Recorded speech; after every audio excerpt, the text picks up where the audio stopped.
Se você namora ou é casado com alguém que tem síndrome de Ehlers-Danlos, já deve ter percebido que nem sempre as coisas são tão fáceis. Mas a gente pode tentar deixá-las um pouquinho menos complicadas. Eu vou te dar 3 dicas aqui nesse vídeo. Anota aí, a primeira delas é uma coisa bem fácil. Acreditar no relato dessa pessoa. Por ser uma condição que nem sempre é visível, é tão perceptível como, por exemplo, uma deficiência física, a gente tem um pouco mais de dificuldade em acreditar. Quando alguém está com o braço quebrado, engessado, a pessoa não precisa te dizer que aquilo ali está doendo, ou que ela está com alguma dificuldade para fazer alguns movimentos.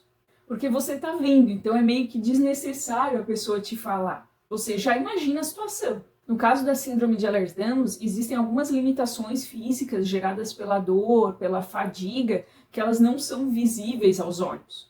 Não são quantificáveis e por isso mesmo o outro ele pode ter uma dificuldade muito grande em entender, em acreditar que aquilo ali realmente está acontecendo. Tenta pensar na seguinte situação: você está numa roda de amigos e aí você começa a sentir uma dor de cabeça muito forte, latejante. Então você resolve ir embora, você precisa ir embora para dar uma descansada, ver se você se recupera. Aí você se levanta e comunica a algum amigo ali seu que você está com essa dor de cabeça e vai precisar se ausentar. O que é que você espera desse amigo? Você espera que ele te entenda, que ele te diga, ah tá, pô, que pena, tudo bem, vai embora, descansa, repousa, toma um remédio, quem sabe você se sente melhor, depois me avisa, mas fica bem, sem problemas. Você não espera ouvir, ah, para de frescura, senta aí, toma uma bebida que daqui a pouco isso passa. Entende? Como a pessoa com Ehlers-Danlos ela tem dores muito recorrentes, ela relata isso com alguma frequência e acaba muitas vezes caindo em descrédito do outro pensar, pô, mas não é possível, você tá com dor de novo, a dor tá toda hora, não, uma pessoa não é possível viver assim. Será que você não tá exagerando, tá meio que viciado em dor, em dizer que tá com dor, esse tipo de coisa. É que as pessoas normais, elas não sentem dor com essa frequência. A dor para elas é algo aleatório. Em algum dia, lá de vez em quando, elas sentem alguma dor que precisam se medicar, precisam se aquietar, ficar mais quietinhas. Então, para essas pessoas, talvez seja muito difícil entender como uma pessoa fica com dor, sente dor todos os dias praticamente. Como alguém convive com a dor. Mas, infelizmente, existe uma lista imensa de doenças que cursam com dor crônica. E essa é a realidade de muita gente. Por mais difícil que seja para você acreditar e entender isso, acredite, é muito mais difícil para o outro conviver com isso. E você não precisa fazer muito, sabe? É só uma questão de respeitar. É só fazer o que a gente gostaria que fizesse se fosse a gente. A segunda coisa está relacionada com o contato físico. A pessoa com Ehlers-Danlos, ela tem as articulações, os ligamentos frouxos, então é muito comum que essa pessoa ela se machuque com muito mais facilidade, que ela seja mais frágil fisicamente. É muito mais fácil para ela fazer lesões, luxações, deslocar as articulações. Sabe aquele abraço apertado, assim, abraço de urso que você quase esmaga a pessoa? Não dá para fazer isso com quem tem Ehlers-Danlos. Se você notar, você vai conseguir perceber que quando você vai para abraçar alguém que tem essa condição, a pessoa ela meio que já vai se protegendo, já vai se esquivando, já vai botando a mão em algum lugar para meio que se proteger de uma possível lesão. Pelo medo da dor, pelo medo de se machucar mesmo. Quando meu esposo vem me dar um abraço, por exemplo, eu tenho que colocar a minha mão, meu braço, de uma certa forma para não deslocar as minhas costelas. Então é todo um planejamento. Parece estranho, né? Mas a gente tem uma estrutura toda frouxa, então é normal que a gente queira se proteger, para evitar que as coisas saiam do lugar. Ah, não se preocupe se tiver alguma subluxação ou luxação, porque essas pessoas estão bem acostumadas a essas situações e elas mesmas conseguem resolver isso aí. Claro que se for uma luxação mais séria, às vezes vai precisar buscar o pronto atendimento, o médico, para colocar novamente a articulação no lugar.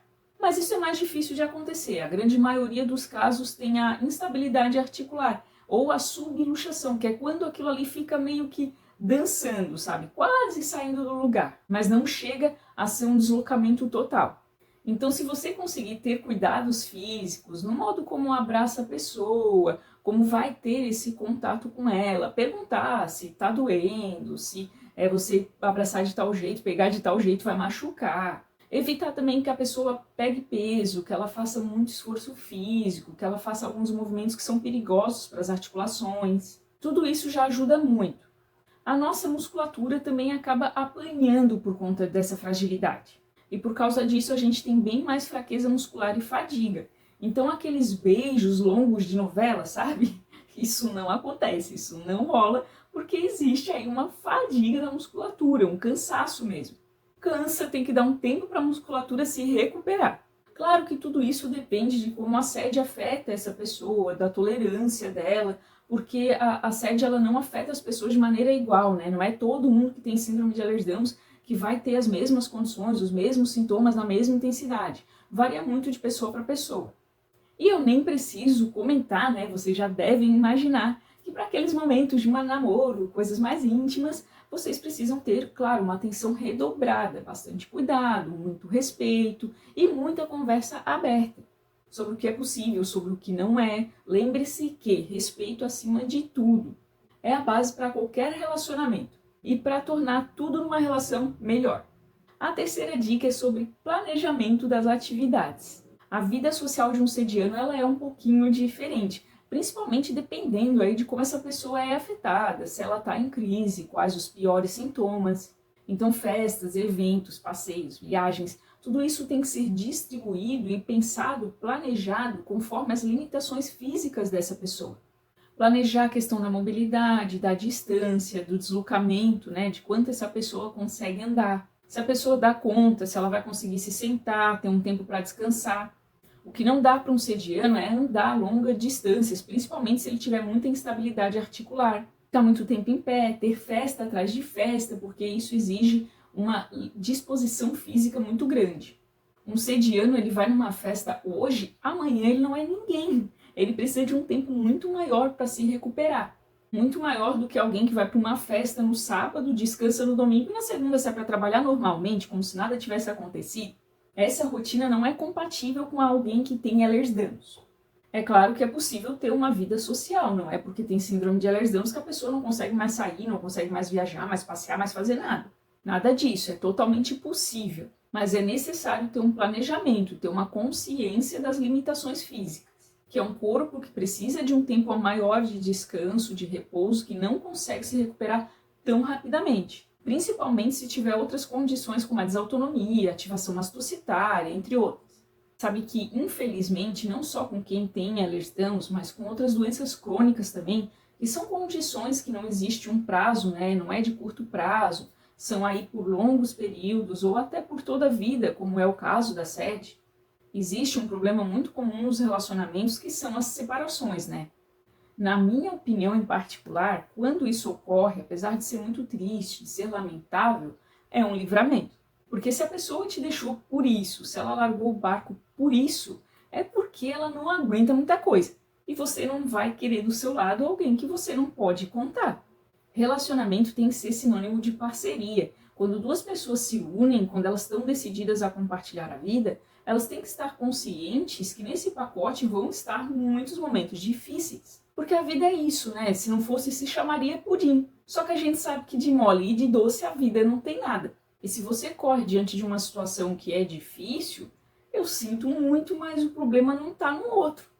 A gente tem que estar preparado para essas situações porque elas podem nos pegar totalmente de surpresa, acontecer do nada. De repente a pessoa que você estava viajando até ontem, passeando, curtindo a vida, tem um acidente, sofre um AVC e a vida muda completamente de ponta cabeça. E você precisa ser maduro, responsável, consciente o suficiente e amar o outro, né, lógico, para saber ter o cuidado, lidar com essa situação.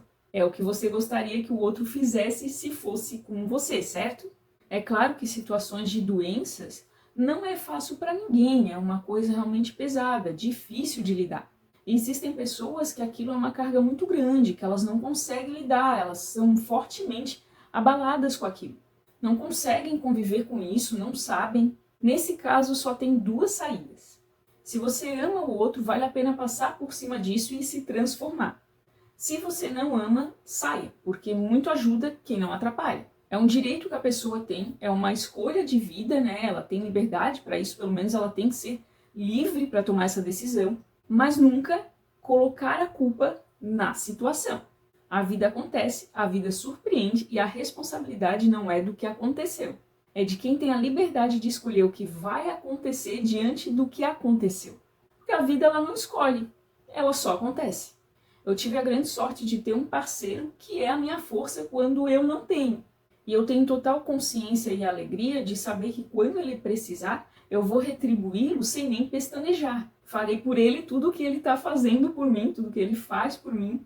Porque relacionamento a dois é isso, é a dois. Eu espero que esse vídeo ele tenha ajudado. Talvez eu tenha sido um pouco realista demais, só que às vezes é necessário. Um beijo, gente.